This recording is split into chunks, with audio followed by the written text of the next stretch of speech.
So instead of looking at the options, let's try and name this organic compound ourselves, right? And then we'll just compare our solution to the options we have. So how many carbons do we have? We have 1, 2, clearly. So we know fully well that the name is supposed to start with eth, right?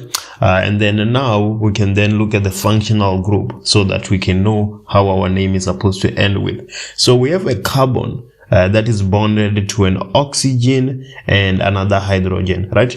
If this carbon was bonded to an oxygen and 2 other carbons, then it was going to be a ketone, right? For a ketone, we need something of this manner, right? This would be a ketone. So it's clearly not a ketone. And then instead of O, if we had OH, then it will be an alcohol, right? But then we don't have that. So it's clearly not an alcohol. And then if this carbon was bonded to an oxygen and an OH, then it was going to be an ester, right? And then it's clearly not an ester. This carbon is only bonded to an oxygen, another carbon, and a hydrogen. That's an aldehyde. So our name will end with ENAL. So we have ethanol, and that is option D. And then 1.2 says, which of the following represents a balanced equation for the combustion of octane? Again, instead of looking at the options, let's have an equation for the combustion of octane, and then we'll just compare our solution with the options. So we have C8H18 plus O2 giving us CO2 plus H2O. When you have combustion, the products will always be CO2 and H2O, right?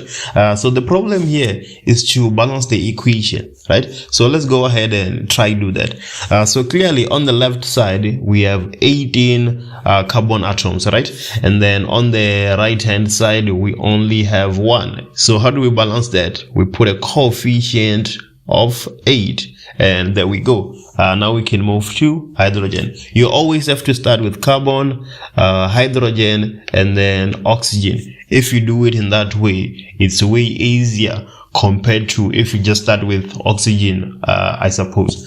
Let's go ahead. So for hydrogen, we have 18 atoms, and then on the right hand side, we have only 2. How do we balance that? 18 divided by 2 is 9. So we put a coefficient of 9 here. Now let's move to oxygen. We have 2 atoms of oxygen on the left hand side, and then on the right hand side we have 8 multiplied by 2, that will be 16, right? Plus 9 oxygens, right? So we have 16 plus 9, which is 25, right? And then here we have 2 oxygens. So how can we balance this oxygen? On one side we have 25, on the other side we have 2. If we put 25 divided by 2 here as a coefficient, then the oxygens will be balanced, right?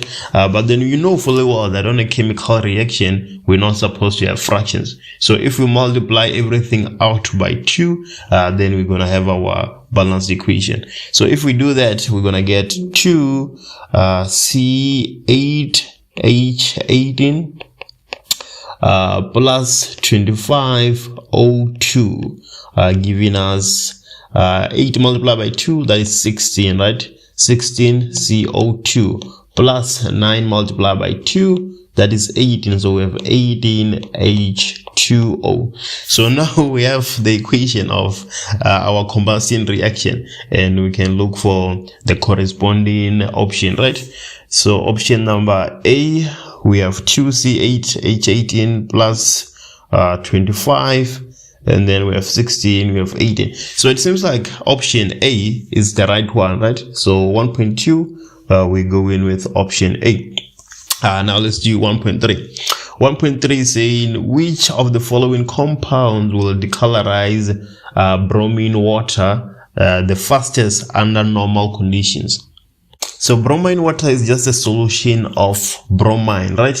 So the way you approach this question is, what would easily react with Br2, right? A says ethane. We know that ethane is unsaturated, so it can easily react, right? So at this point, ethane, we can work with it. And then B says ethanol, that cannot easily react because it's saturated.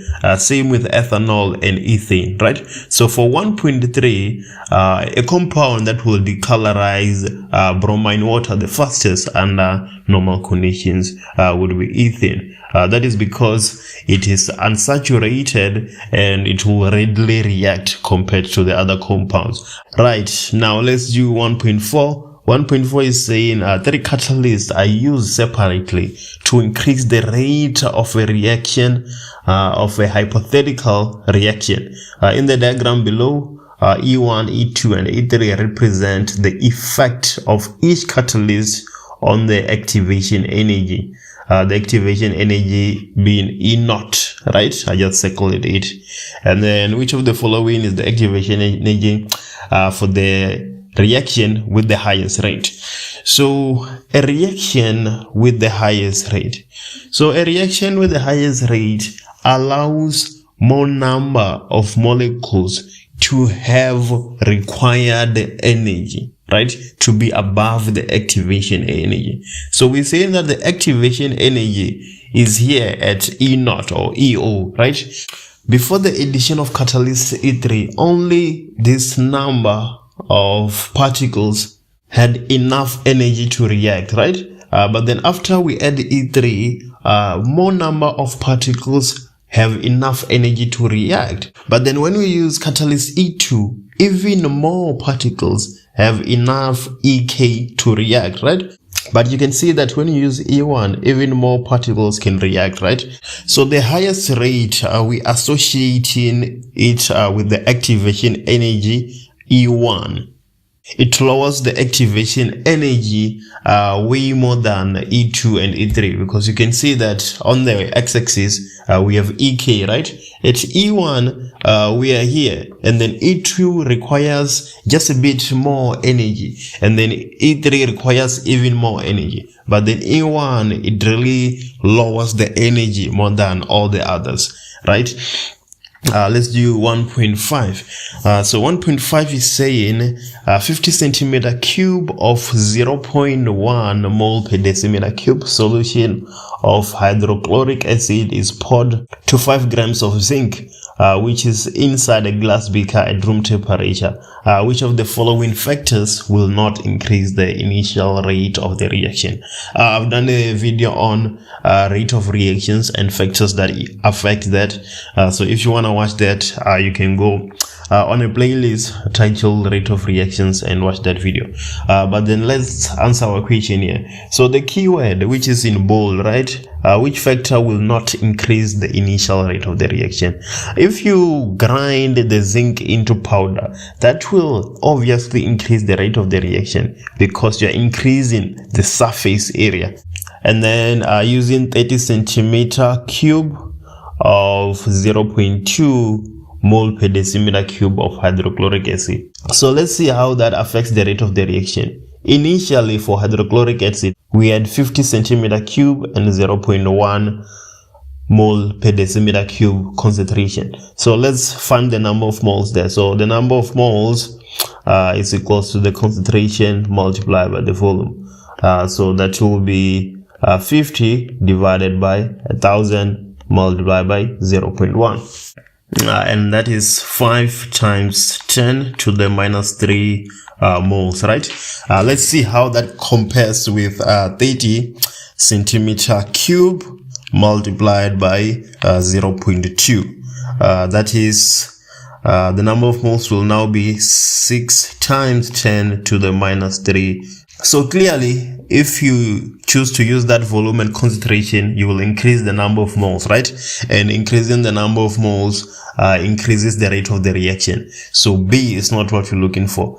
And then C says increase the temperature of the acid solution to 50 degrees Celsius. If you increase the temperature, you increase the rate of the reaction. So C is not our option. Now we know that the option we're going for is D, right? But then let's just look at the question and see why it is true. So it is saying using 100 centimeter cube of 0.1 solution of hydrochloric acid. So let's see how that affects the concentration. So we have 100 divided by 1000, right? Let's see how that affects the number of moles. So we're gonna have the number of moles being equals to 100 divided by 1000 multiplied by 0.1, right? Concentration multiplied by the volume. And then if we do that, what am I getting? We're getting 1 times 10 to the minus 2 moles, right? So initially we had 5 times 10 to the minus 3. Now we have 1 times 10 to the minus 2, right? So to the minus 2 is definitely greater to the minus 3, right? So for option D, we are increasing the number of moles and the rate of reaction will go up. And then here we're looking for an option that doesn't increase the rate of the reaction. 1.6 says the graph below represents the change in the rate of a reaction versus time for the reversible reaction that takes place when an amount of hydrogen gas and iodine gas was sold off in a container. And then there we have an equation, right? And now it says that what change in the conditions was made at 10 minutes to change the rate of the reaction as indicated on the graph. So let's go to the graph and look at 10 minutes. So if all the time, if these lines for the rate of the reactions of the forward and the reverse reaction, right, they go up simultaneously and there is no sudden drop in one of the lines, then the change was a catalyst. It's only a catalyst that will have that sort of an effect, right? Because if you increase the temperature, depending on whether the forward reaction is endothermic or exothermic, then one reaction is supposed to be favored than the other. And even if you play around with all the factors, you're supposed to have a sudden increase followed by a sudden drop, right? But then only when you add a catalyst, they will all increase and there is no sudden drop. So now we're looking for a catalyst, and that is option A. Now we can go to 1.7. 1.7 is saying consider the 4 different solutions. Which of these solutions is a dilute weak acid solution? So dilute weak acid solution. Let's look at the options we have. A says 0.1 mole per decimeter cube of HCl solution. We're looking for dilute and weak, right? We know fully well that HCl is not a weak acid. You might choose to dilute it with water, but then it's not a weak acid by nature. So HCl cannot be part of our solution. And then B says 5 mole per decimeter cube of CH3COH, right? We know that CH3COH is a weak acid in its nature, right? So now it satisfies the weak criteria. But then is it dilute? We have 5 moles per decimeter cube. That is very, very concentrated, right? So it cannot be dilute. So option B cannot be our answer. Now let's look at option C. Option C, we have oxalic acid. Oxalic acid, it satisfies the criteria of weak, right? We know that it's a weak acid. And then let's look at whether it's dilute or not. 0.5 mole per decimeter cube. It's sort of dilute, right? It's not very concentrated compared to B. Here we can say that we're considering the oxalic acid, and let's look at option D. Option D, we have NaOH, which is a base, right? So obviously here our answer is C, because it's dilute and it's weak. Maybe if there was another weak and more dilute acid, then we would go with it. But then clearly it is the only one that is dilute and weak. Let's see what 1.8 has for us, right? So it is saying that the following equations represent 2 hypothetical half reactions. The reduction potentials are also provided. Here we have x2 plus 2 electrons giving us 2x minus, right? And then we have the reduction potential. And then on the reaction below, we have y plus 1 electron obviously giving us Y. And then we have the reduction potential. And then the question says, which of the following substances from these hypothetical half reactions will be the strongest oxidizing agent? So now, as you can see, the only information we have is the reducing potentials, right? Which one will be the strongest oxidizing agent? So now the question is, what is the relationship between the reduction potential and the state of being an oxidizing agent, right? So we know fully well that the higher reduction potential, right? The higher the reduction potential, the stronger an oxidizing agent is, right? The stronger an oxidizing agent is, right? So here, let's look at which one has the highest reducing potential, right? And from there, we will know which one is the strongest oxidizing agent, right? So let's, look at our equations again. So clearly here on equation 1, x2 plus 2 electrons giving us 2x minus has a reducing potential of 1.9 volts, right? Compared to the second equation, which has a reducing potential of minus 2.8. So on our first equation, I will then pick in x2 or x minus. We know that an oxidizing agent gains electrons, right? So clearly x2 is the one gaining electrons to form 2x minus and not the other way around, right? So here we go in with option B because that's where we have x2. 1.9 is saying which one of the following combinations correctly shows the products formed during the electrolysis of brine, right?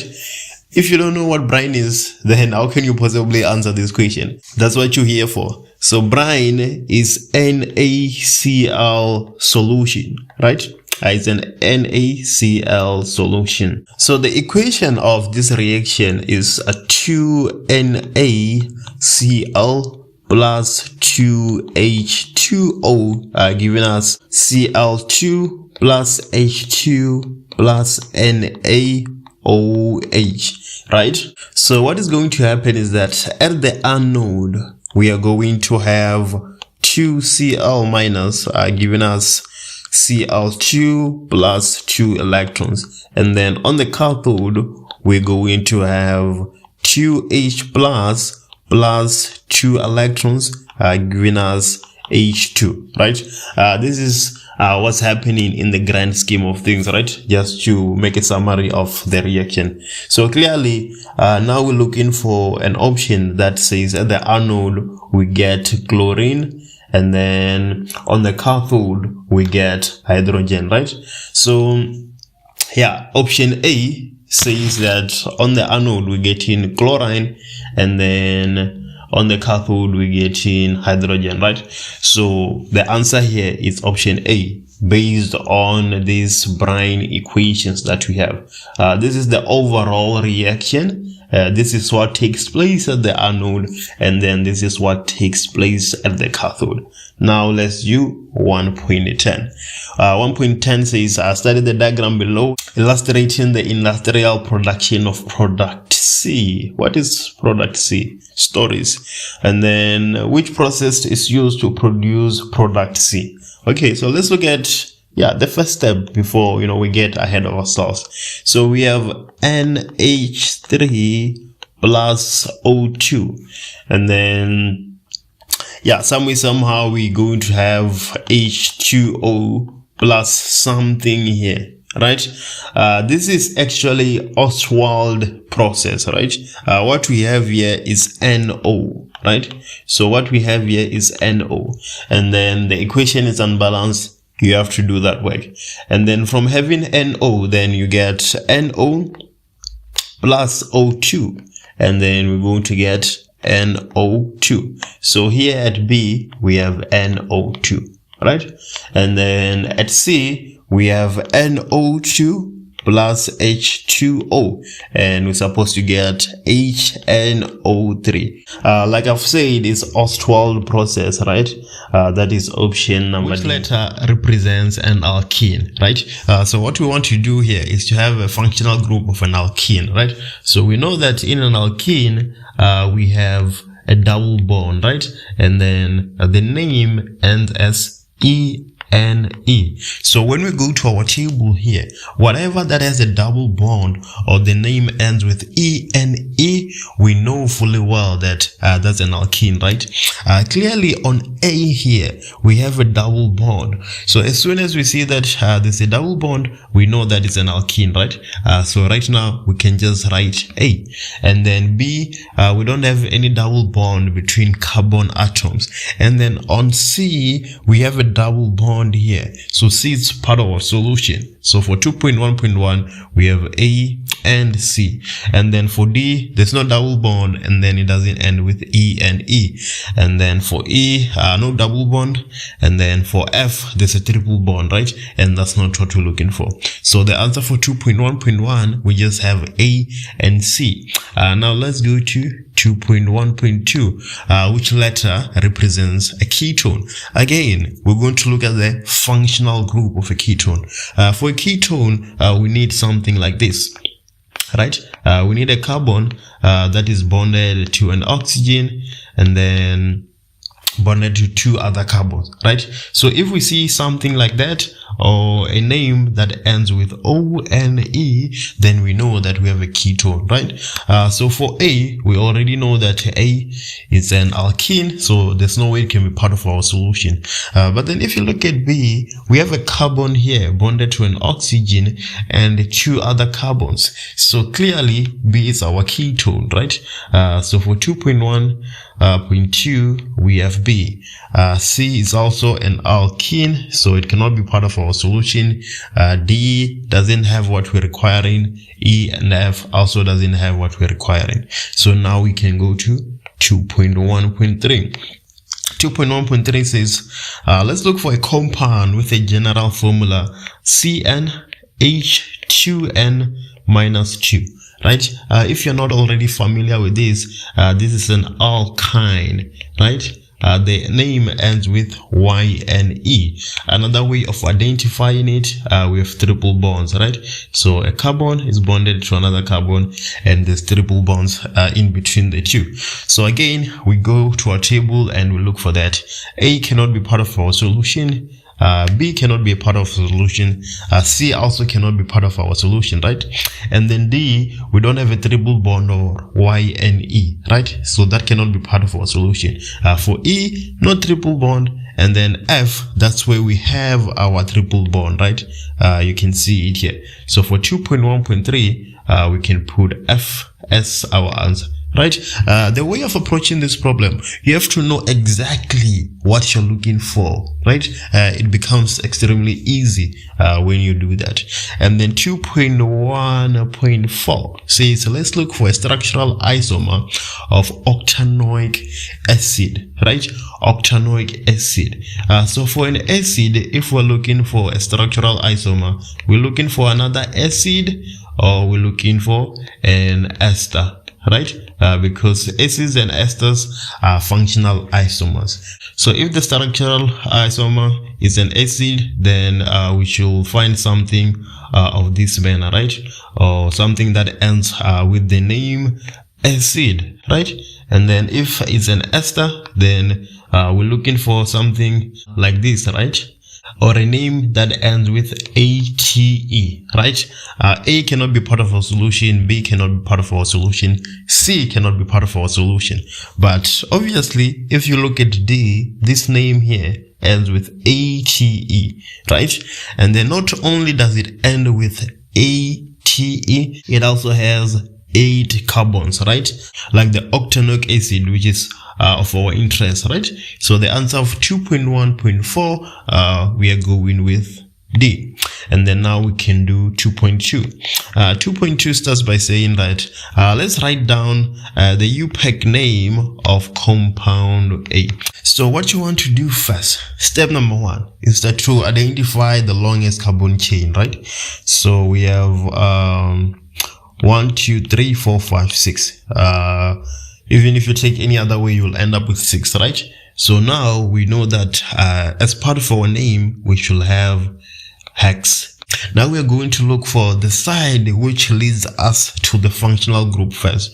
Obviously, if we start counting from this side, if we say 1 here, 2 here, and then we have our functional group, right?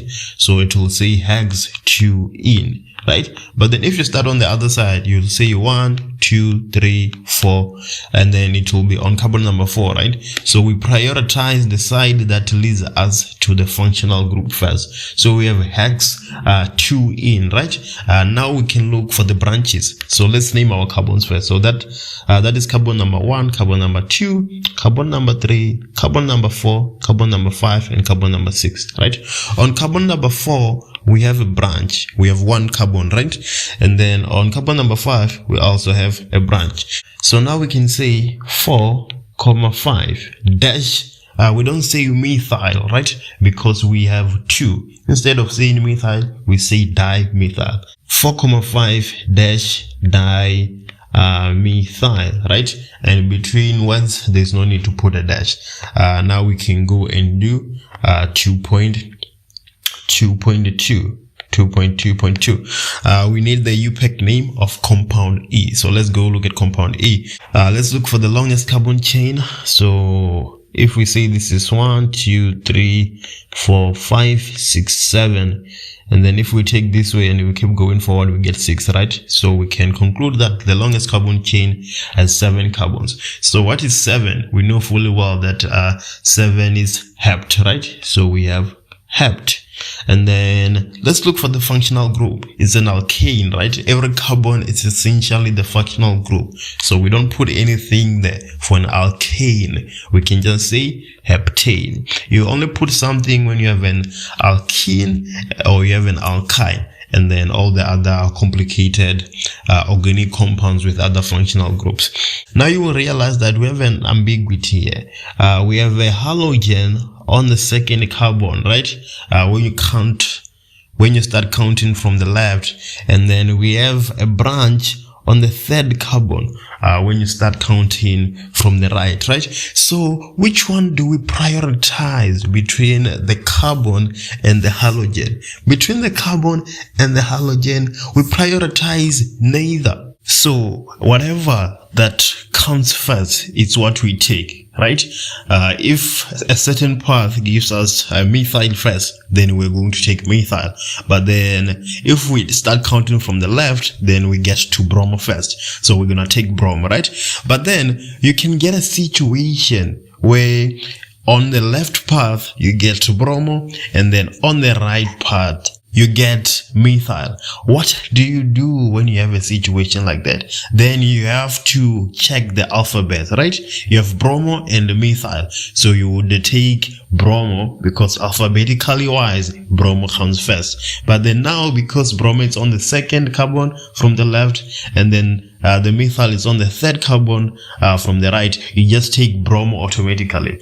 And then if the methyl was on the second carbon and the bromo was on the third carbon, then you would take the path that leads to the methyl first. So we have carbon 1, 2, 3. So on carbon 2 and 3, we have 2 halogens, right?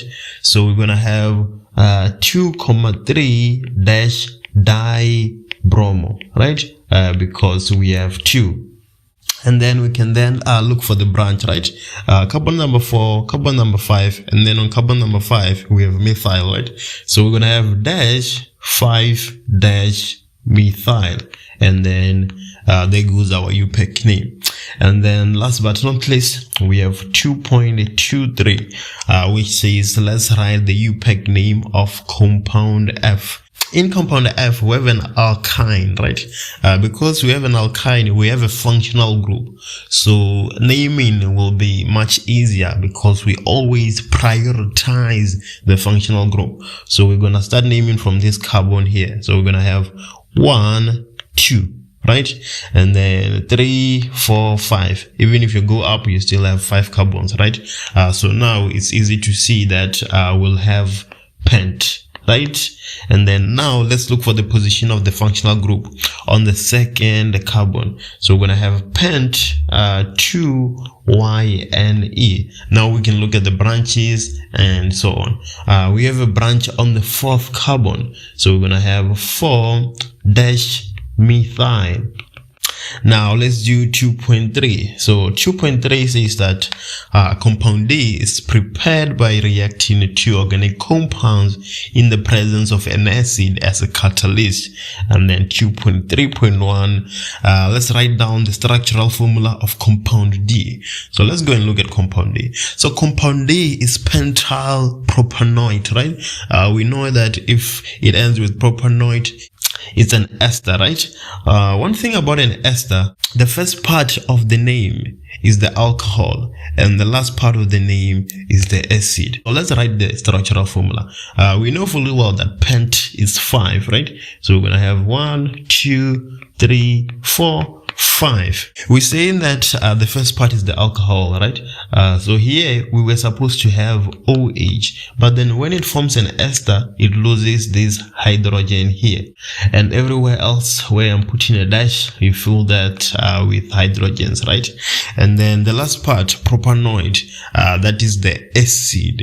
So propanoic acid was supposed to look like this, right? But what happens is that when it forms an ester, it loses this OH here, right? The alcohol loses an H, and then the acid loses an OH, and then the byproduct is then H2O, right? So let's put it in our structural formula. So here we're gonna have dash a carbon, an oxygen, carbon, and then there we go. So like I said, everywhere when there's a dash, we just put hydrogens, right? For the sake of time.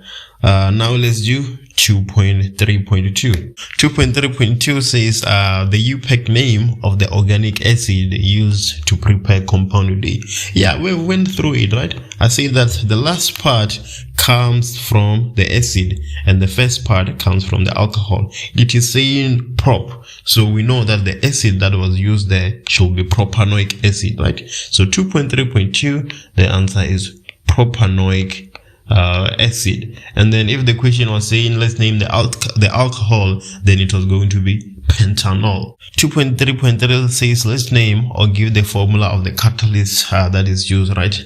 In esterification, we always use H2SO4 or sulfuric acid. If a compound has a higher vapor pressure, what does that say about the boiling point?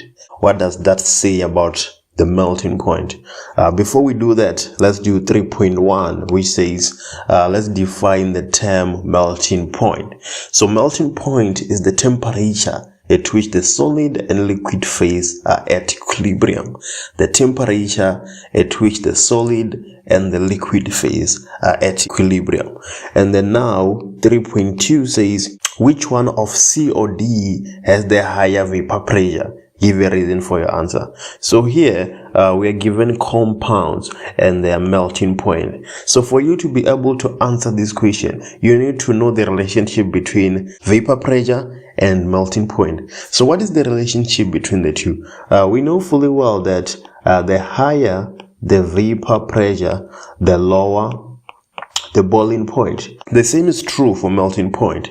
The higher the vapor pressure, the lower the melting point.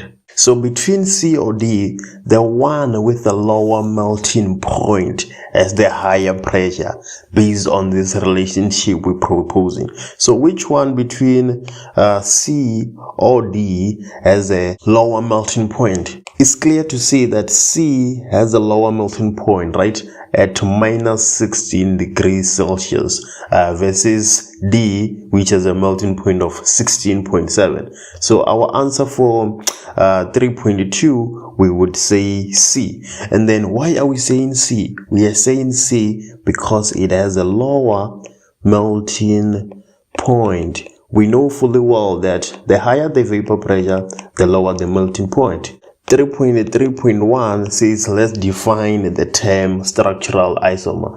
So structural isomers are organic compounds that have the same molecular formula but different structural formula.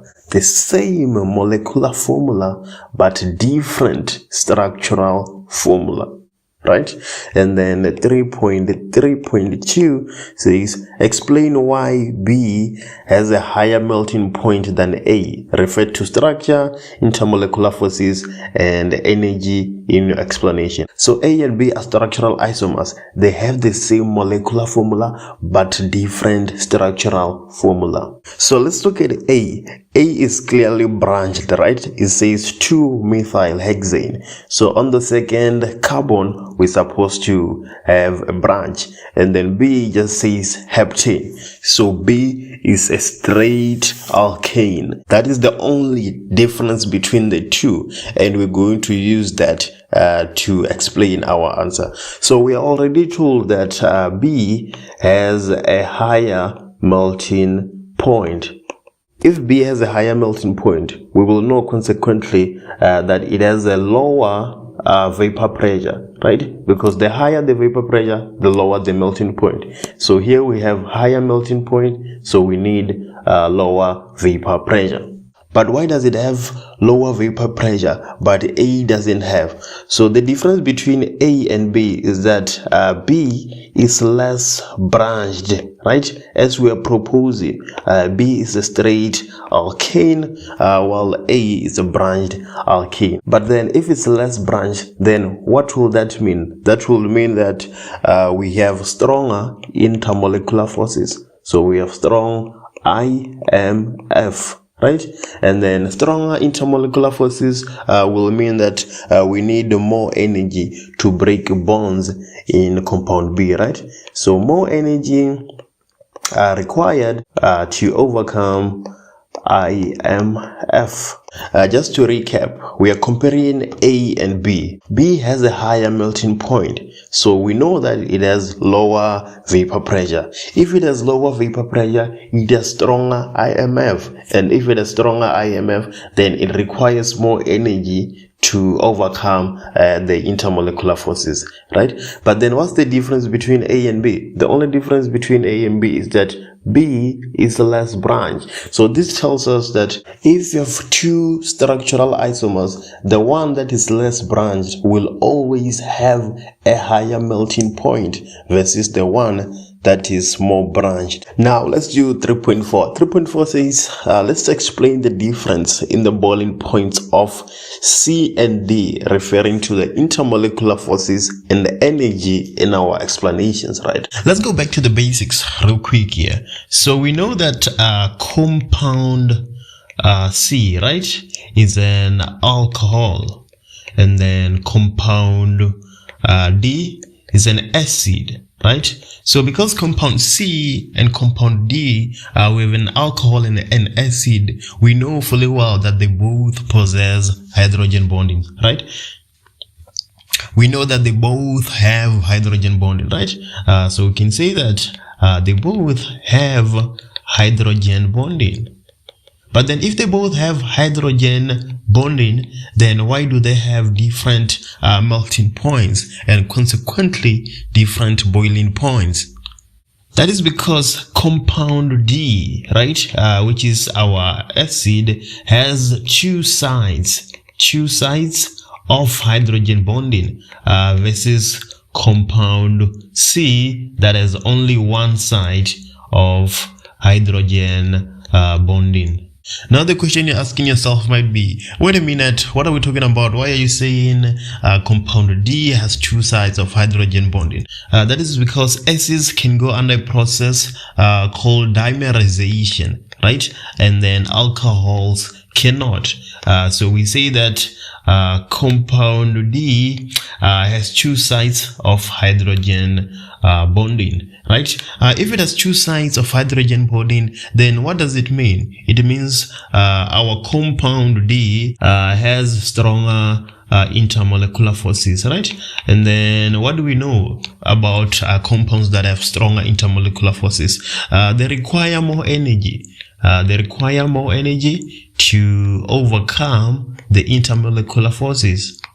And if it requires more energy to overcome the intermolecular forces, then the boiling point of compound D, right, will be greater than that of compound C. One in an unsaturated hydrocarbon, and compound X, a saturated hydrocarbon, reacts with bromine as represented by the incomplete equations below. 4.1.1 give a reason why but1-in is classified unsaturated. It is classified unsaturated because it has double bonds, right? If an organic compound has double bonds or triple bonds, then it is unsaturated, right? It can still go under addition reaction. So 4.1.1, it contains a double bond. So it contains a double bond. Now let's move to 4.1.2, which says that what type of reaction, addition or substitution, takes place in the following. Reaction 1. Reaction 1, we have but1-in plus bromine, right? Because this organic compound here is unsaturated, it can only go under addition reaction, right? And then now we can move to reaction number 2. Reaction number 2, we have X, which is said to be a saturated hydrocarbon, right? So it's an alkane, and then we are adding bromine. So an alkane can only go elimination or substitution, right? But then we are already told here that we have to choose between addition or substitution, right? So clearly our answer here will be substitution. So for B, we have substitution. 4.1.3, write down the reaction condition necessary for reaction 2 to take place. For reaction 2 to take place, we need heat, or we need sunlight, but from sunlight we're still looking for heat from the sunlight, right? Or we need UV light. And then 4.1.4 says write down the IUPAC name of reactant X, right? Reactant X is a hydrocarbon, and when we substitute bromine we get 2-bromobutane, right? It should be quite clear that the IUPAC name of reactant X will be butane, right? A hydrocarbon. And then 4.1.5, write down the name or formula of product Y.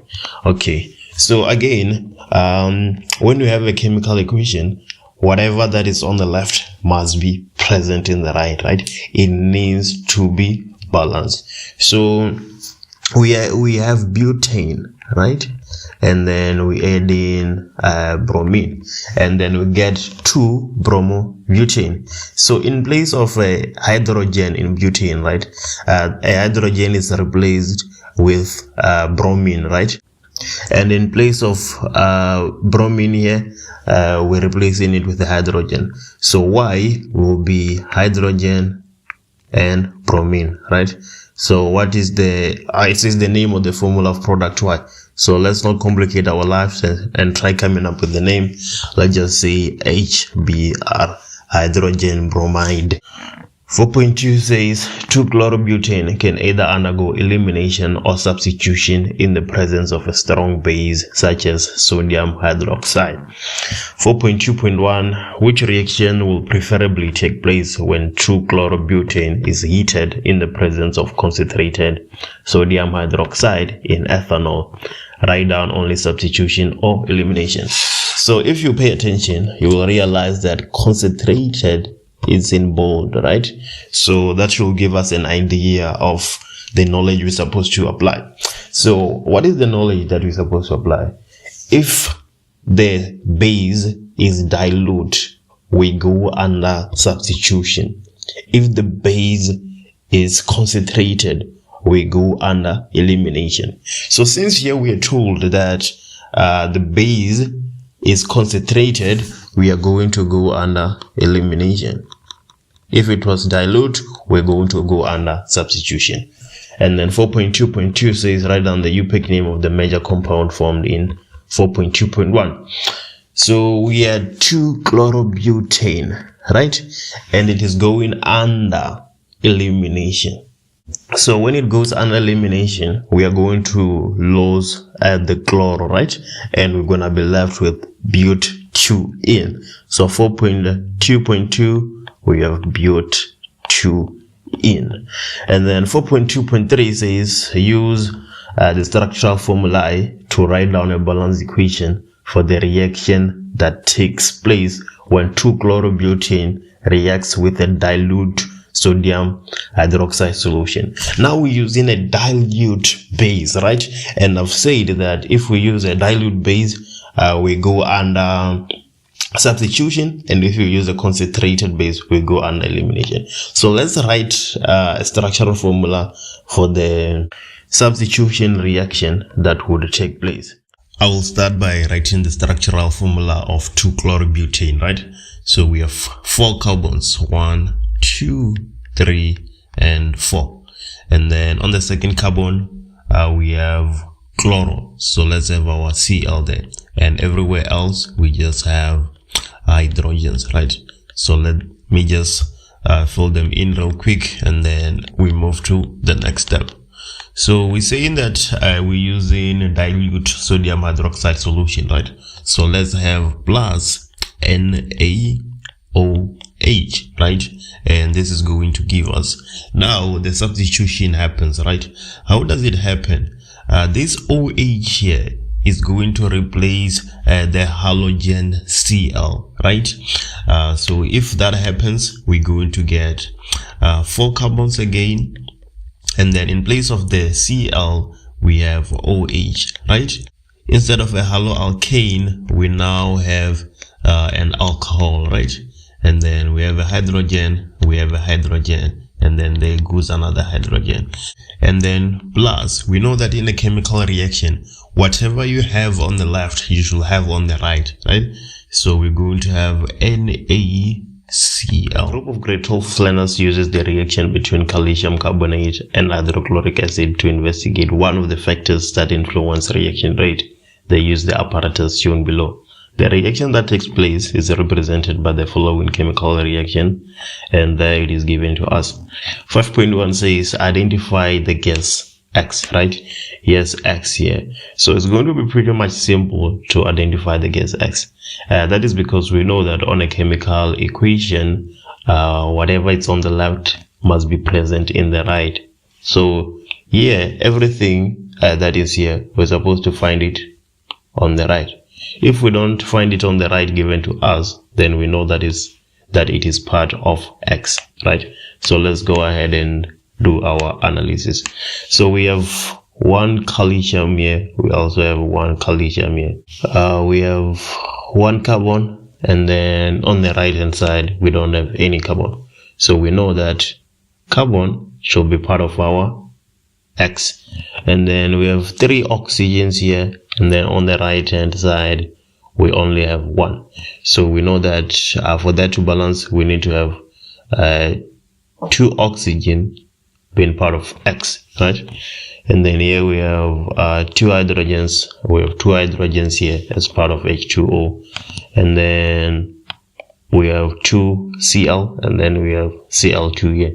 So it seems like our gas that we're supposed to identify is CO2, carbon dioxide.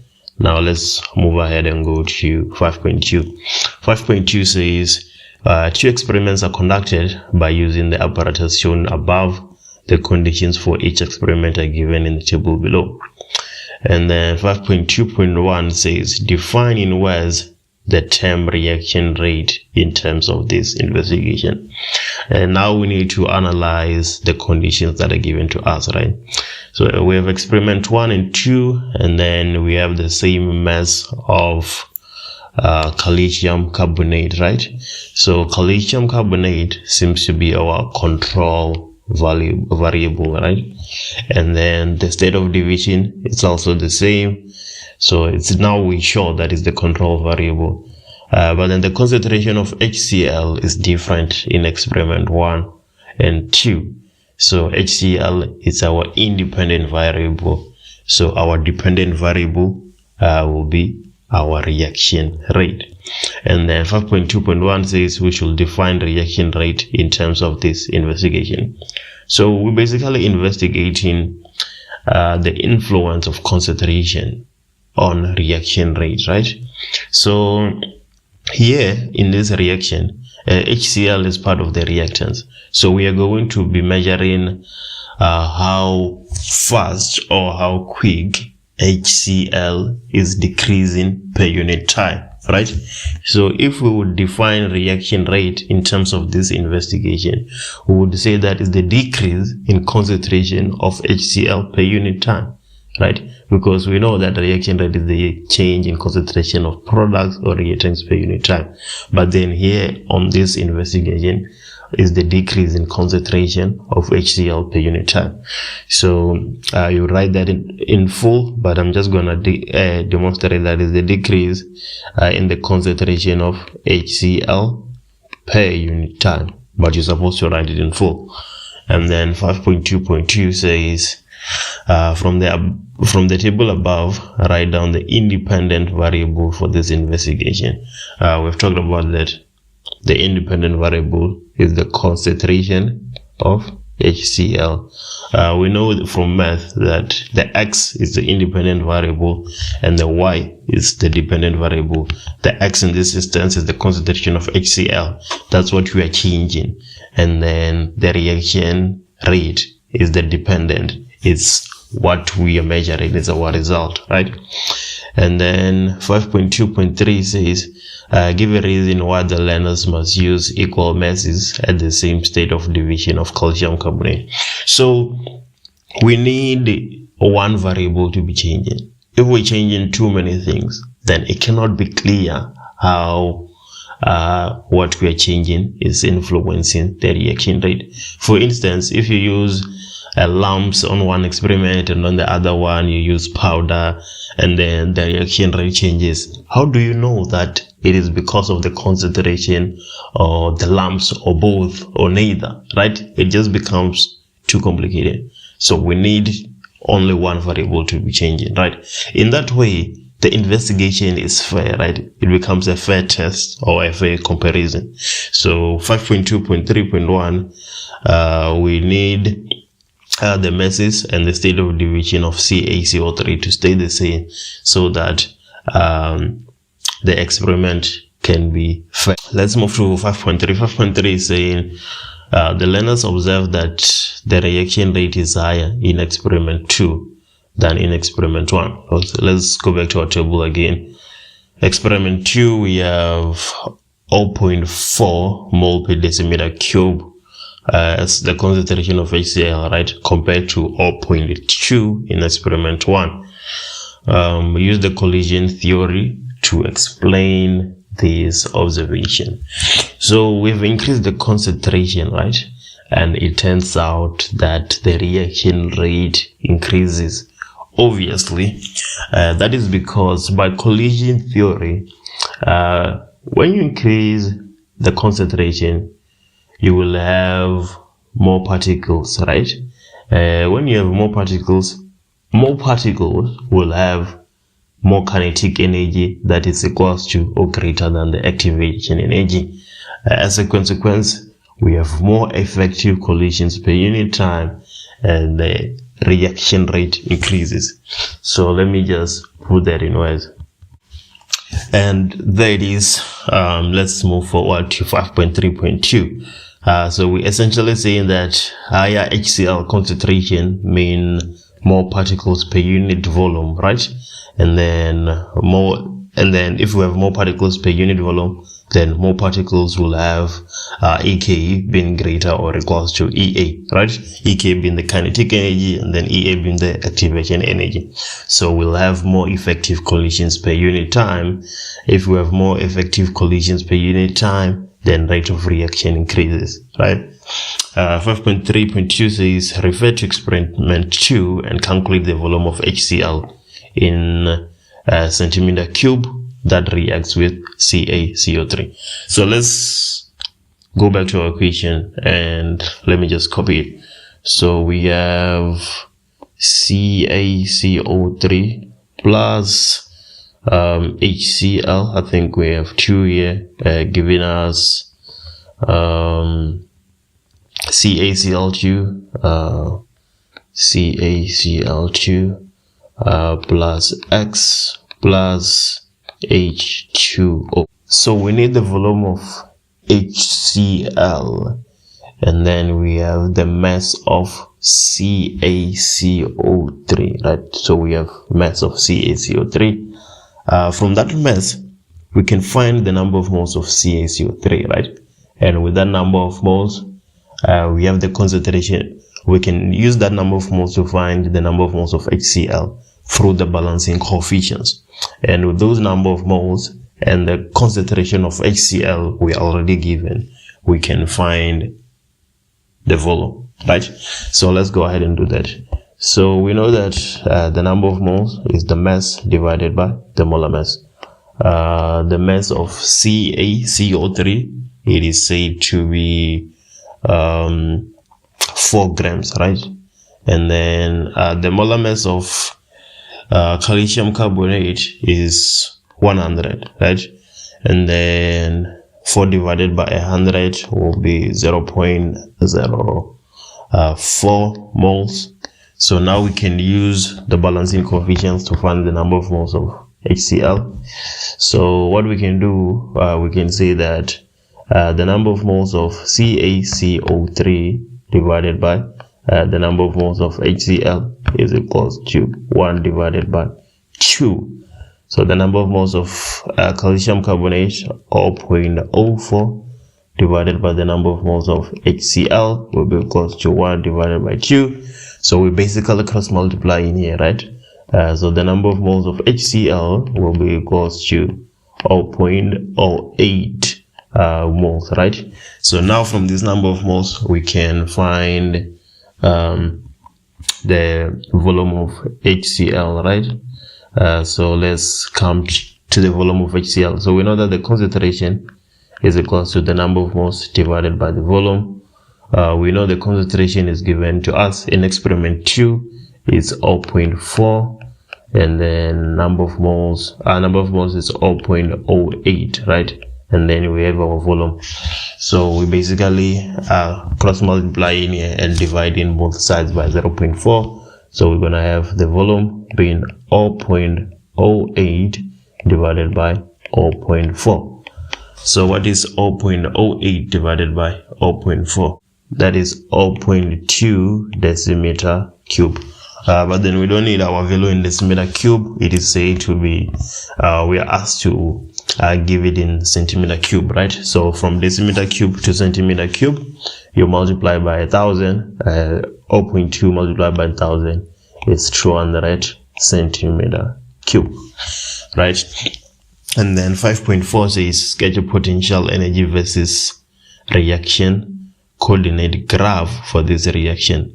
Label the axis and indicate the following on the graph.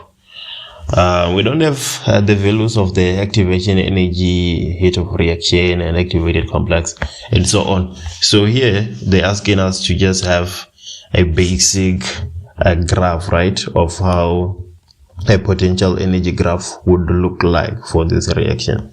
I think what we just need to look at is whether this reaction is endothermic or exothermic. So here we have potential energy, right? Potential energy. Let me just scroll up and look at the reaction. So the reaction is exothermic because the enthalpy change is less than 0, right? So the energy of the products must be less than the energy of the reactants. So if the reactants are starting somewhere here and then we go up, then yeah, our product's supposed to be somewhere here. In this way, our enthalpy change will be 0, right? So let's denote the enthalpy change here. So we're gonna have an enthalpy change of less than 0, and then our activation energy. Let's denote our activation energy here. So we have EA, and then up here we have our activated. The following equation represents a key reaction in the preparation of sulfuric acid. The process of the reaction is controlled in such a way that the temperature inside the container remains between 370 degrees Celsius and 550 degrees Celsius at all times. 6.1 says what is represented by the double arrow in the equation. In chemistry, we know fully well that if we have a double arrow, it simply means that the reaction is reversible, right? So 6.1, you just write the reaction is reversible, and you get your 1 mark. And then 6.2 says, why is this reaction known as the contact process? It is known as the contact process because the reaction occurs in the presence of a catalyst, right? So the reaction is in contact with the catalyst, and therefore is known as the contact process. Now the question you might ask is, which catalyst do we need for this reaction? We need vanadium oxide, right? So the catalyst for our contact process is vanadium oxide, spelled vanadium oxide. But that's not what the question is asking us. The question just wants us to explain that it is known as the contact process because you are in contact with a catalyst, and you get your 1 mark.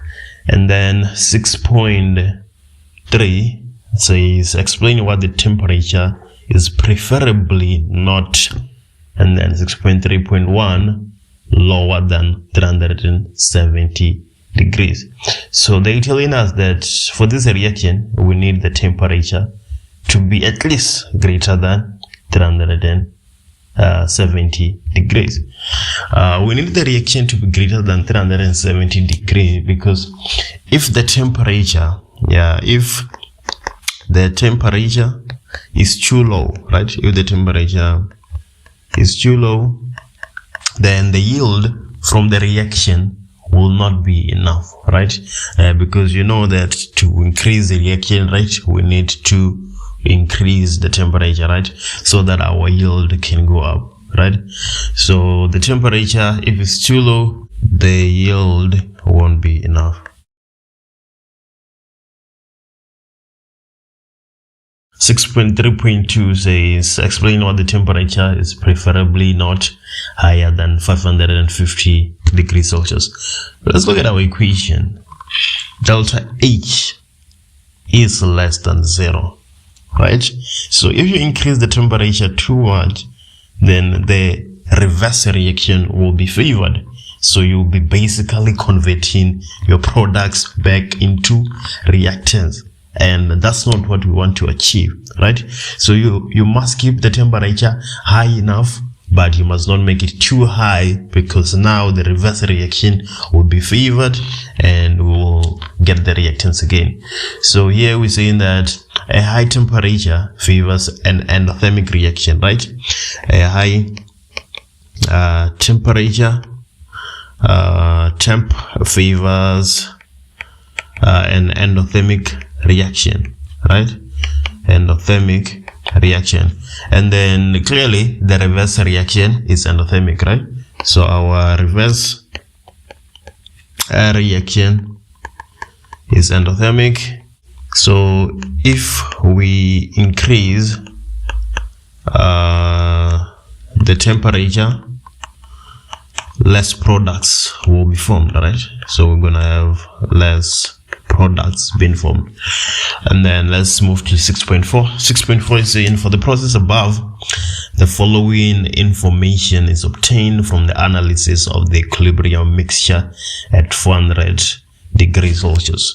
The volume of the container is 200 decimeter cube. The initial quantity of SO2 is 50 moles, and then the equilibrium quantity of SO3 is 22 mole, and then the Kc at 400 degrees Celsius is 7.328. Use the information above to calculate the initial mass of oxygen that was used for this reaction. So we're still going to follow the usual technique we use when we want to find Kc, right? But then the only difference here is that we're going to have a value for Kc. We're going to be solving for the oxygen, basically, right? For the number of moles of the oxygen. And then from the number of moles of the oxygen, we're going to be able to determine the mass, therefore. So we have 2SO2 reacting with O2, and then this is giving us 2SO3. We know that the reaction is reversible, so let's have that there. So here we need the initial number of moles, right? Here we need the change, and here we have the moles at equilibrium, right? And then here we have the concentration. So initially we had 50 moles of SO2, so there goes our 50. And then for O2 we're not given, right? That's what we need to find so that we can consequently find the mass. And then for SO3 we're starting with 0, right? And then at equilibrium we have 22. So at equilibrium for SO2 we have 22, right? So the change here was plus 22. So now we need the change for O2, right? The balancing coefficient here is 2 and here it's 1, right? We usually don't write it, but we know there's a 1 here. So we basically dividing 22 by 2, which will give us 11, right?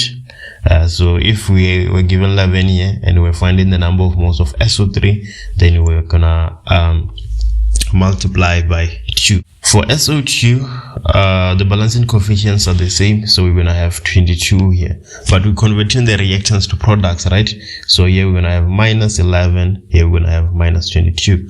So what is 50 minus 22? That is 28. And then what is x minus 11? X minus 11. And then now the concentration at equilibrium, right? So we're dividing by a volume of 200 decimeter cube. So we have 28 divided by 200, x minus 11 divided by 200, and then we have 22 divided by 200. So now we can see that the Kc is equals to the concentration of the products divided by the concentration of the reactants. So if we go on with that, our product will only have SO3, right? So we're gonna have 22 divided by 200 to the power 2, right? The balancing coefficient divided by the reactants. So we have 28 divided by 200 for SO2, right? To the power 2 multiplied by x minus 11 divided by 200 to the power 1, the balancing coefficient. But we given the value of Kc, we know that it is 7.328. So now we have to solve for x. How are we gonna do that? What we can do here, we can say that x minus 11 divided by 200 is equals to 22 divided by 200 squared divided by 28 divided by 200 squared multiplied by 7.328. right?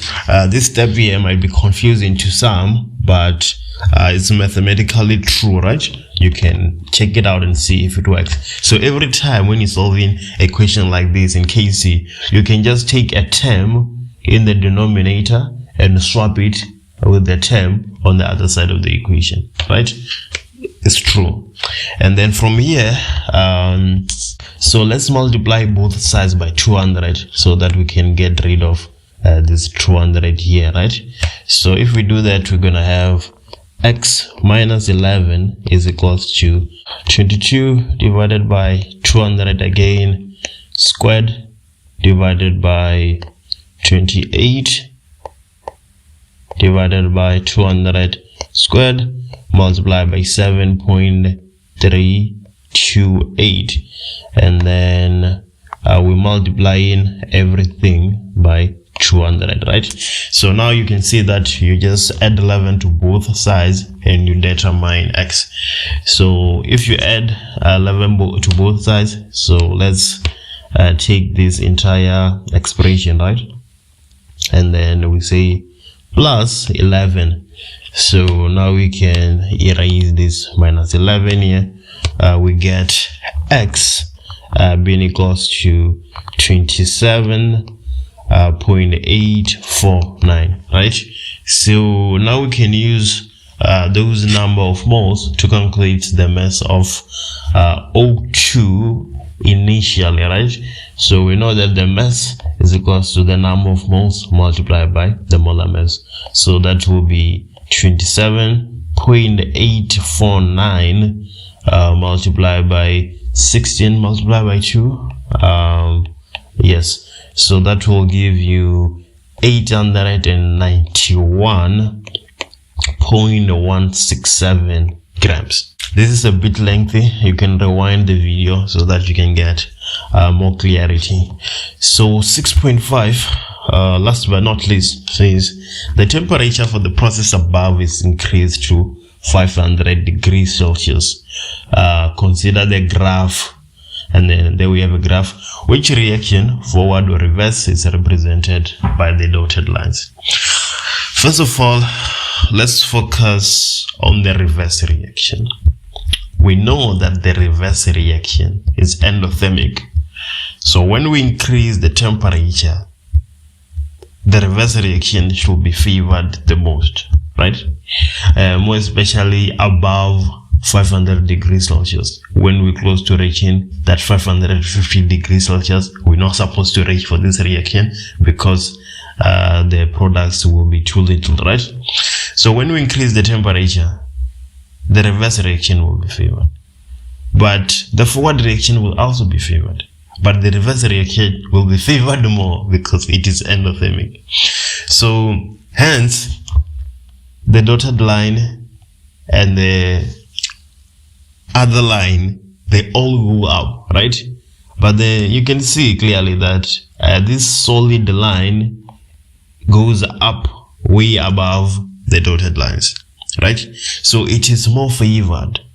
Hence the solid line is the reverse reaction. So the forward reaction is the dotted line.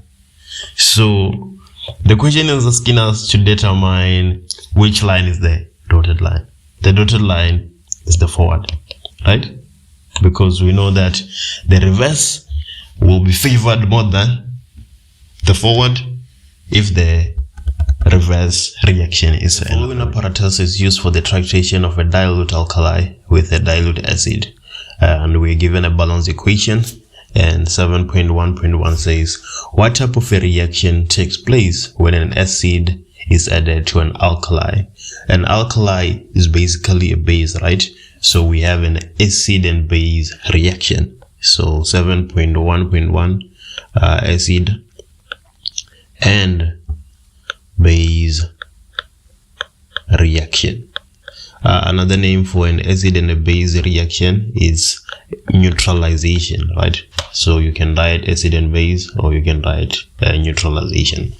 Now let's move to 7.1.2, which says that write down the name of the dilute alkali.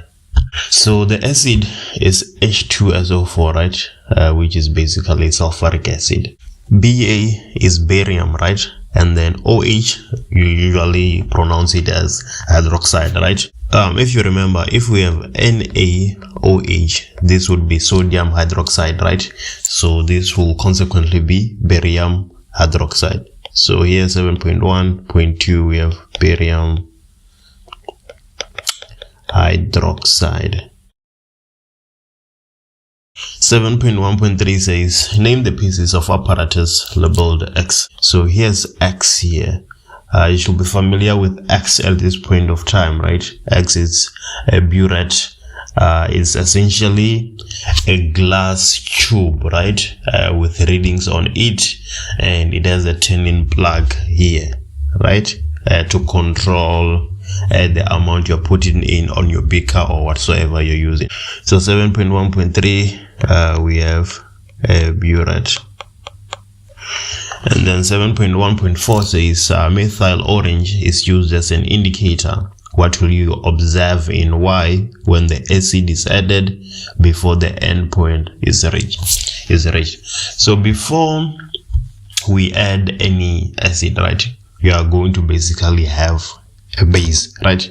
If you add methyl orange to a base, then the methyl orange is gonna turn yellow.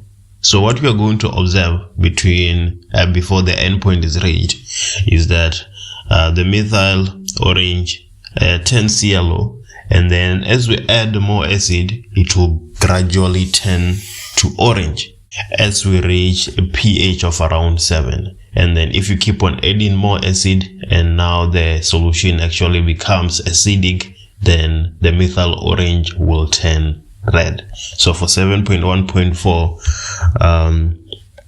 the methyl orange turns yellow because we added into a base, and gradually turns orange.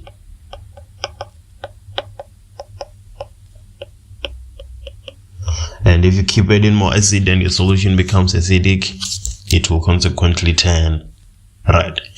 And then 7.1.5 says, state whether each of the following increases, decreases, or remains constant while the acid is being added before the endpoint is reached.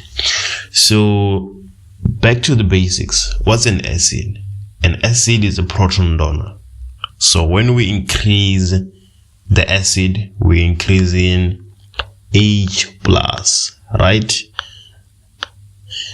So what will happen to Ba to the 2 plus, right? We won't have any effect on Ba to the 2 plus when we increase the acid, right? So Ba2 plus will remain constant, right? And then what will happen to OH minus? The concentration of OH minus will go down when we add H plus. Why am I saying that? So before we started adding the acid, right, we just had BaOH2 giving us Ba to the 2 plus 2OH minus, right? So when we add the acid H2SO4, the Ba2 plus will react with SO4 2 minus, and then the OH minus will react with 2H plus. So the more we add the acid, the more the concentration of OH minus decrease, right? Because OH plus H is clearly H2O. So here for OH minus is going to decrease.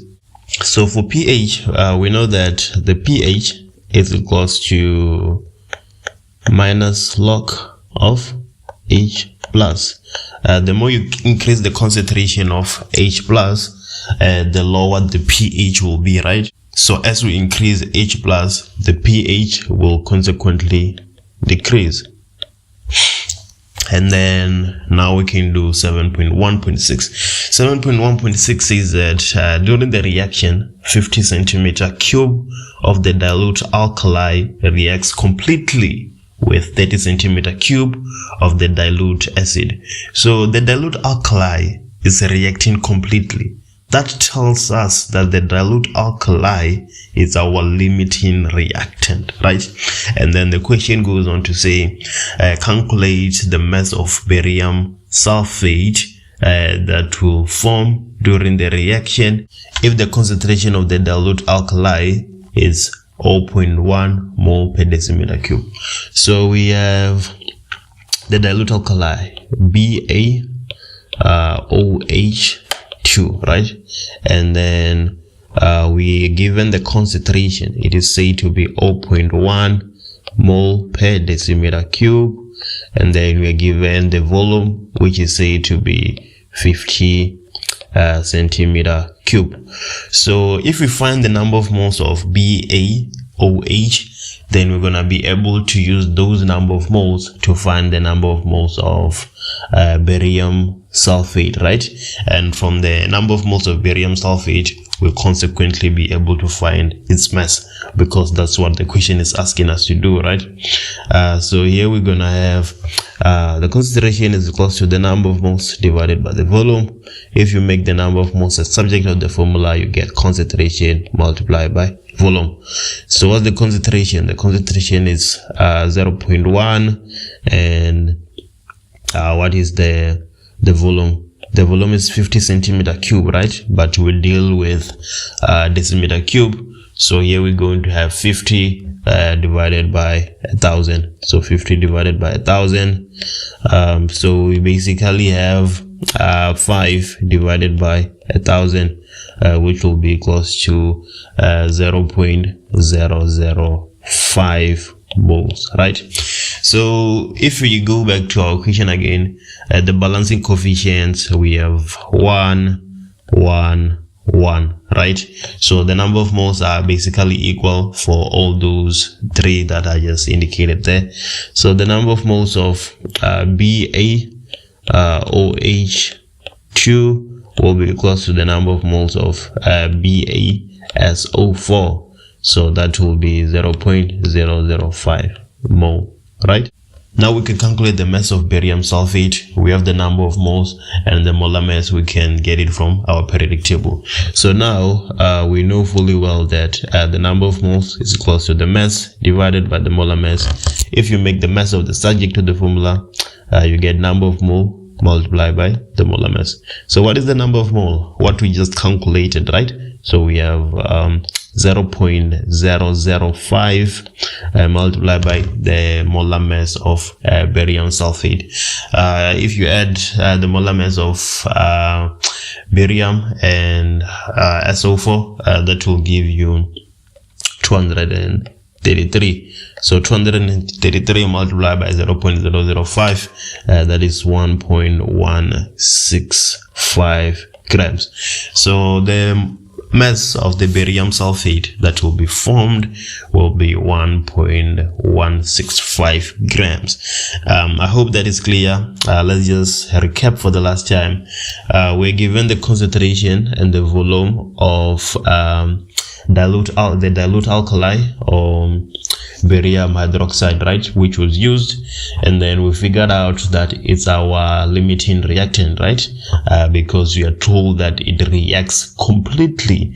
So from there we find the number of moles of the alkali, the dilute alkali, and we use those number of moles to find the number of moles of the barium sulfate, right? And from the number of moles, we calculate in the mass here, right? High school chemistry is basically finding the number of moles of one reactant and using it to find the number of moles of the other, and from there you'll find either the concentration or you'll find the mass.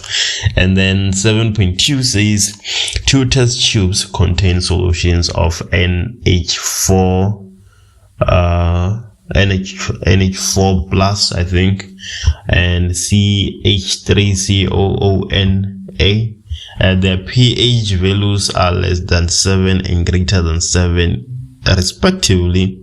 Write down the following rewrite the following hydrolysis equation in the answer book and complete them to explain this behavior. So for NH4 plus, we are told that the pH is less than 7, right?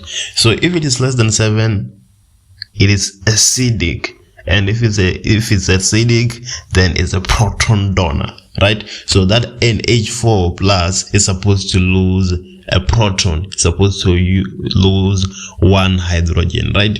So here we're gonna have NH3, right, instead of NH4, because now we have lost a hydrogen, plus H3O plus, right? And then that's basically what you're being asked to do. And then now let's pay our attention to 7.2.2.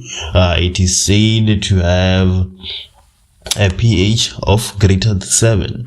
What does that tell us? It tells us that it is basic, so it's supposed to gain a proton, right? So we're gonna have CH3COOH, right? There we go. We have gained a proton plus. Now the proton is coming from H2O, right? So the H2O now will be OH minus. And then now so the hydrogen that NH4 plus lost came to H2O, right? So hence here we have H3O plus. Sets up an electrochemical cell based on the following reaction: aluminium plus copper 2 plus ion, giving us aluminium 3 plus ion plus copper. And then 8.1 says identify the type of chemical cell represented by this reaction. We only have two options here. We have either galvanic cell or electrolytic cell. Clearly, this is a galvanic cell. Why am I saying clearly? We don't have an equation for an electrolytic cell, right? We don't have an equation like the one we have here. That is because when an electrolytic cell, the electrodes are not reacting. So you cannot have such an equation. You can only have such an equation for a galvanic cell. So the answer for 8.1 is galvanic cell. Well, there's two names for a galvanic cell. It's either it's galvanic cell or you use voltaic cell, right? And then 8.2 says represent this cell by writing its cell notation. So what's the standard formula? What's the formula for a cell notation for a galvanic cell? So you have the anode, the cell bridge, and the cathode, right? So we have our equation here, which I've circled in blue, right? Now let's identify what the anode is and what the cathode is, right? So we know from definition that at the anode, that's where oxidation happens. We lose electrons, right? So if you look at this formula here, clearly aluminium is losing electrons and becoming aluminium 3 plus. And then at the cathode, that's where reduction happens, gaining of electrons. Copper 2 plus is gaining electrons and becoming copper, right? So at the anode, we have aluminium, and then at the cathode, we have copper, right? So our standard cell notation will then become aluminium, and then we have aluminium 3 plus our salt bridge, and then the contents of the cathode, right? Which is copper 2 plus and copper. Well, if you write this, you get your full marks, but you can go a step forward and give the states, right? You can see that for the copper here, it's a solid, so you can put that on your cell notation. But then we don't want to make any unnecessary mistakes, so let's just leave it like this and go to the next question. You are gonna get your full marks. Do the electrons in the external circuit flow from the aluminium to the copper, or from the copper to the aluminium electrode? Right. So what do we know about a galvanic cell? We know that the electrons in the external circuit of a galvanic cell, they flow from the anode. They flow from the anode to the cathode, right? We have already identified what the anode is and what the cathode is, right? So clearly they will be flowing from aluminium to copper, right? From the aluminium electrode to the copper cathode. Thank you. And then 8.4 says, for this cell, write down the half reaction that takes place at the anode. At the anode, oxidation happens, loss of electrons, right? So aluminium tends to aluminium 3 plus, right? Given in our equation here, right? But then it will be aluminium 3 plus 3 electrons, right? Because clearly it's losing 3 electrons and becoming 3 plus. So we're supposed to add 3 electrons here. So if it was becoming aluminium 2 plus, then we're also going to add 2 electrons.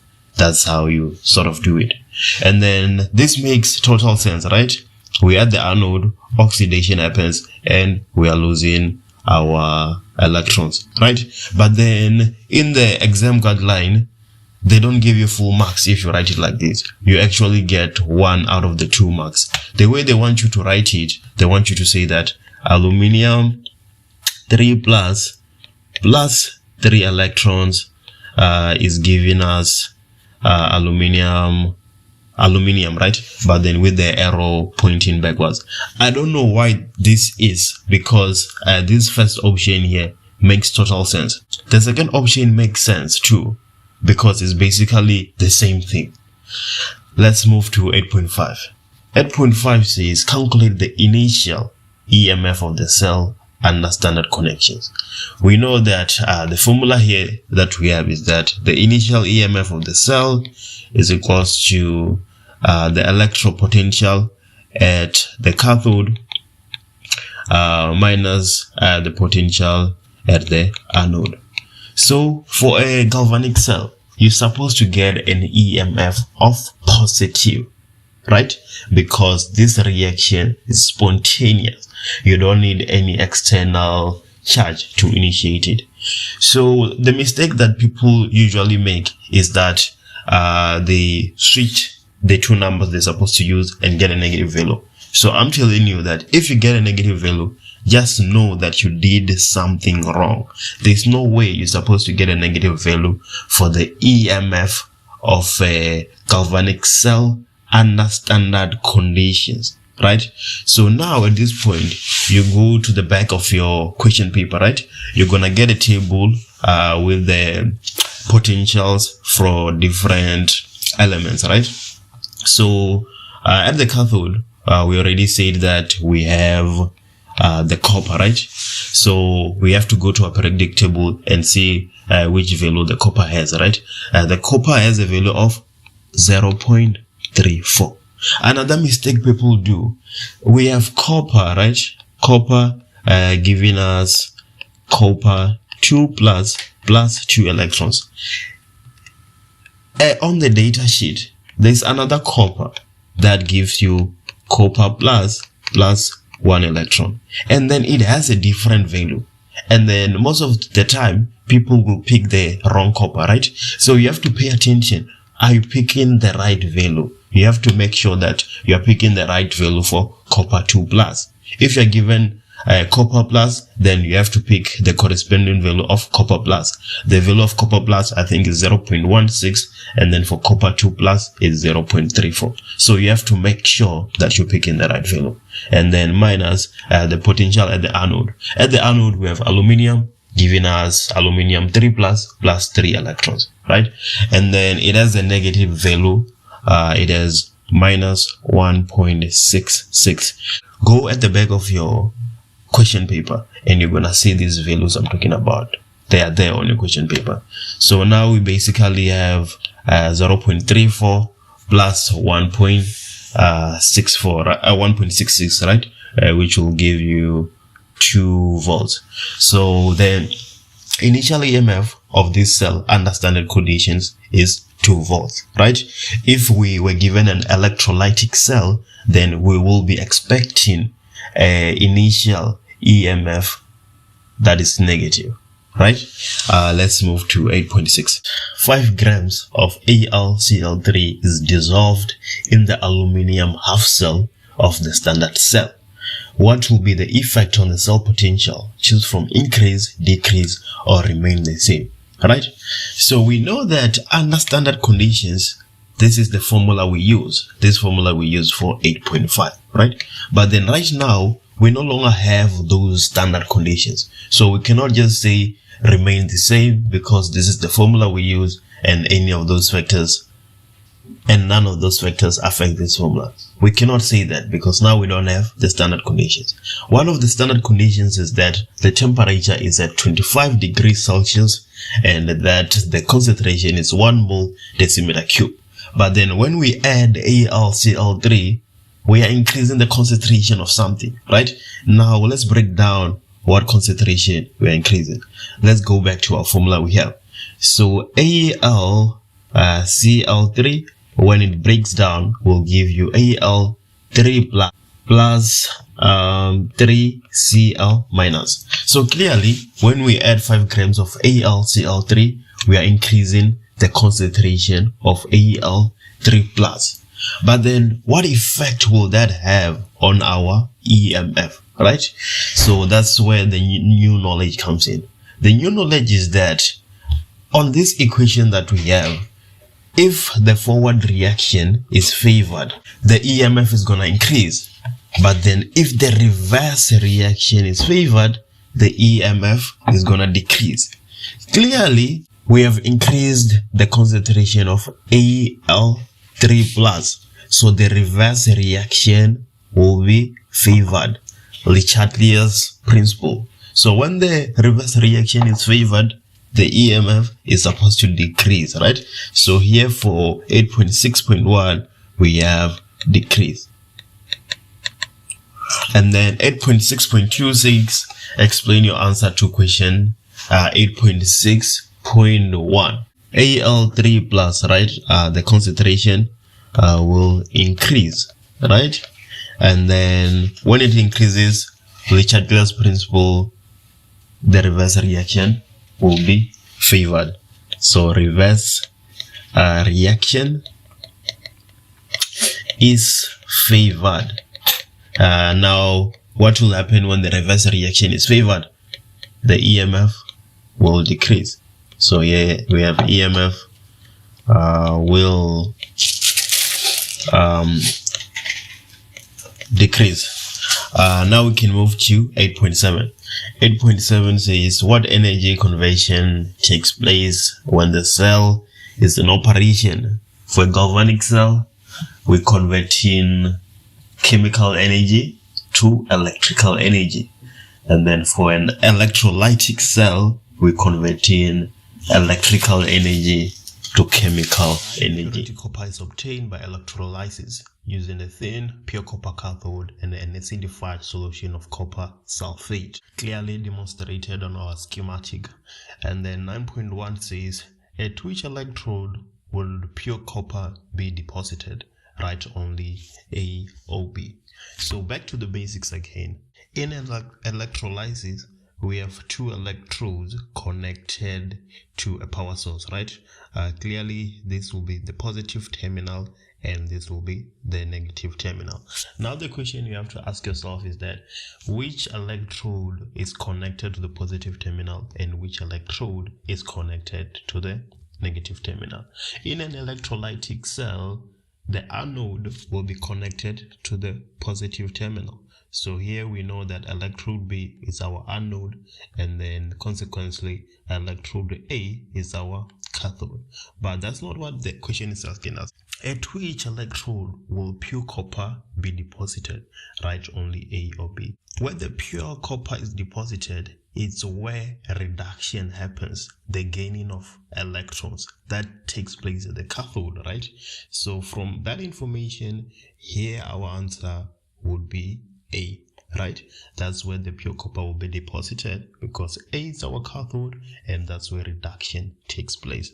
And then 9.2 says write down the half reaction for this cell. We have pure copper. It needs to be deposited somewhere. We're saying that it takes place at the cathode, and at the cathode, that's where reduction takes place. So we're gonna have copper 2 plus 2 electrons, giving us copper. That's our reduction half reaction for this cell. Now let's move to 9.3. 9.3 says that use the graph to calculate the percentage purity of the impure copper that was used as the cathode. The mass of the impurities formed in an hour is 15.8 grams when a constant current is used. Right, now let's go back to the basics. We have percentage purity, right? Percentage purity, that is mass of pure sample, right? Divided by the mass of the impure multiplied by 100. But in this question, it's not really that clear, so we have to break it down, right? The mass of the pure sample will be the mass deposited at the cathode, right? So here we're gonna have mass deposited, and then mass of impure will be mass deposited plus the impurities that are left behind, right? So here we have mass deposited plus the mass of the impurities, right? Multiplied by 100, because we have this chunk of an impure sample, and then some of that amount gets deposited at the cathode, so we know that that amount is pure. But then the mass of the impure sample as a whole will be the mass of the impurities plus the mass of the deposited. So we are told that after an hour 15.8 grams is deposited at the cathode, right? So we're gonna have 15.8 divided by 15.8 mass deposited plus the mass of the impurities. The mass of the impurities formed in an hour is 15.8 grams, right? So we're basically gonna be finding mass deposited. So we're gonna have mass deposited, which we're going to find divided by 15.8. That is for impurities, right? Plus mass deposited again. So we have mass deposited. We're still multiplying this entire number by 100. So now our duty is to find the mass deposited, right? If we go back to our sketch here, you're gonna see that the number of moles deposited in 1800 seconds is 0.25, right? But then here on our equation, we're given the mass of impurities in an hour, right? So we have to multiply this 0.25 to find the number of moles deposited in an hour, right? We have the impurities in an hour. We have to find the number of moles in an hour. So now we can say that the number of moles is equals to mass divided by molar mass. So we're looking for the mass, so we're gonna say the number of moles multiplied by the molar mass. So what is the number of moles? The number of moles in an hour will be 0.25 multiplied by 2, right? We are given the number of moles in 30 minutes. We want the number of moles in an hour, so we simply multiply by 2, right? And then the molar mass, we're looking for the molar mass of copper, which is 63.5, and then when you multiply that 2, you get 31.75 grams, right? Our percentage purity, right, will then be equals to 31.75, which is the mass deposited divided by 15.8, which is the mass of the impurities, plus the mass deposited again, which is 31.75 multiplied by 100. And then if you punch that in your calculator, and that will give you 66.67%. Now let's move forward to 9.4. 9.4 says the copper sulfate is an electrolyte and the concentration remains constant for the duration of the reaction. 9.4.1 define an electrolyte. An electrolyte is a solution that conducts electricity through the movement of ions. An electrolyte is a solution that conducts electricity through the movement of ions. And then 9.4.2 says explain why the concentration of the solution remains constant. The concentration of the solution remains constant because the rate of oxidation is equal to the rate of reduction. The rate of losing electrons is equal to the rate of gaining electrons, and as a consequence, the concentration of the solution. Which nutrients does fertilizers contain? We know fully well that fertilizers contain NPK, right? Or if you want to write it in full, we have nitrogen, nitrogen gas, and then we have phosphorus, and then we have potassium, represented by K, potassium. And then 10.1.2 says which of the three nutrients is neither produced or mined in South Africa? So we have NPK, right? Nitrogen gas. That's a gas, right? We find it everywhere. It's basically dry air. So we're definitely not talking about nitrogen. Now the solution is between phosphorus and potassium, right? Phosphorus is mined in Palawura by a company called Fosco, right? So the nutrient that is either mined or produced is potassium, right? And then 10.1.3 says one of the primary nutrients is mined in South Africa. State the mineral form in which it is found. We have already stated that phosphorus is mined in South Africa, in Palawura, right? The mineral form in which it is mined, we find it in the form of phosphate, right? And then 10.1.4 says name an industrial process by which the third primary nutrient not mentioned in 10.1.2 and 10.1.3. So we mentioned potassium and we mentioned phosphate, right? Phosphorus. So we're talking about nitrogen. So which industrial process makes nitrogen available as a fertilizer? That is the Haber process, right? So we have a Haber process there. And then 10.2 says the use of fertilizer has one important negative effect called eutrophication. Define eutrophication. This is more of a life science term, right? It says that it is the process by which an ecosystem can be a river, a dam, and so on, becomes enriched with inorganic nutrients, especially phosphorus and nitrogen, resulting in excessive plant growth, right? A process by which an ecosystem becomes enriched with inorganic nutrients, especially phosphorus and nitrogen, results in resulting in excessive plant growth. And then 10.3, a farmer plans to plant maize. His research shows that he needs 18 kgs of nitrogen, 3 kgs of phosphorus, and 3.25 kgs of potassium in the soil to produce 1 ton of maize per hectare.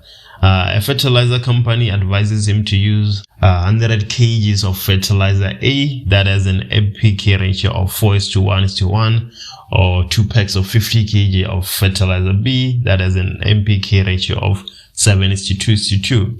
Do the necessary calculations to advise the farmer on which fertilizer he should buy to avoid overnutrition of the plants.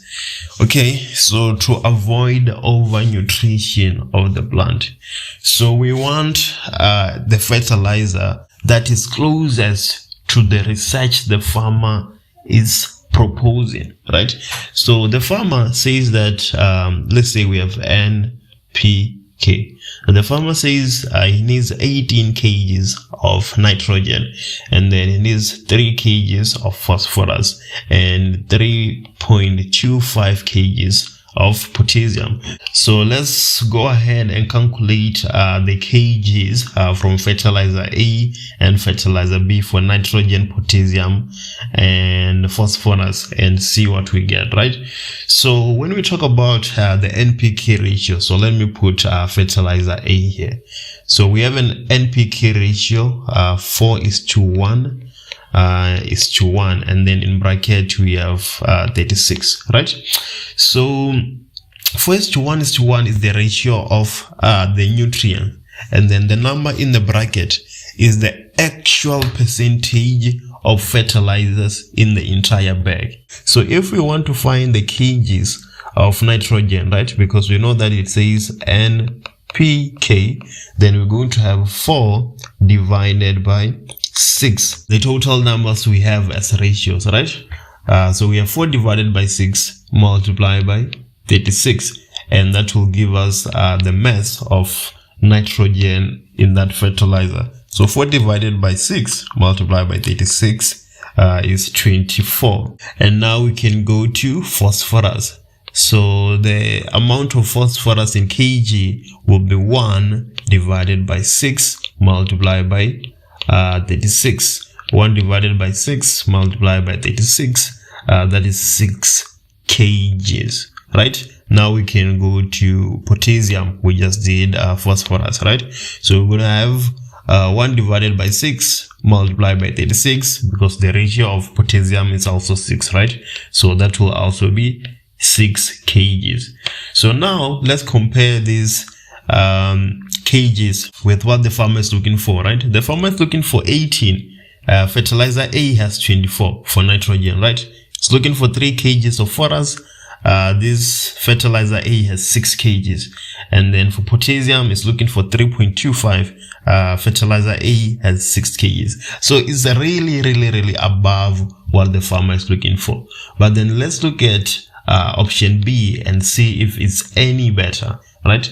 So for option B, yes, option B here, we have the ratio at 7:2:2, and then the actual amount is 15%. And then this is for a 50 kg bag, right? But then the dealer at the store is saying that it should use 2 of these 50 kg bags. So if it's using 2 of these 50 kg bags, then you can write the ratios as 14:4:4, and then in bracket you put 30, right? Or instead of doing that, you calculate the mass as it is, and then you just multiply it by 2 at the end, right? So let's do that. So for nitrogen, we're going to have 7 divided by 7 plus 2 plus 2, that is 11, multiplied by 15. And that is 9.54 kgs, right? And this is for a 50 kg bag. So because they're saying you should use 2, we can multiply that number by 2, right? So that we can get the amount for 100 kgs bag. So for 100 kg, we're going to have 19.09 kgs, right? This is for 100 kg bag, or 250 kgs right? And then now let's go to phosphorus. So phosphorus, we're going to have 2 divided by 11 multiplied by 15. We're going to get 2.7273 kgs, right? And then obviously we're going to multiply that by 2 so that we can get the amount if we use 2 bags. If you multiply by 2, you get 5.45 kgs, right? And then for potassium, it will be the same as phosphorus, right? Because they have the same ratio. So here we also have 5.45 kgs, right? So now let's do our comparison. The farmer doesn't want over nutrition, right? So we should pick a fertilizer that is closest to what the farmer is looking for, right? For fertilizer B, for nitrogen, we have 19.09 if you use 2 bags, right? And then for phosphorus, we have 5.45 if you use 2 bags. And then for potassium, we have 5.452. And that is closer to what the farmer is looking for compared to fertilizer A, where you have 24 for nitrogen, 6 for phosphorus, and 6 for potassium, right? So here, I'm advising the farmer to pick fertilizer B.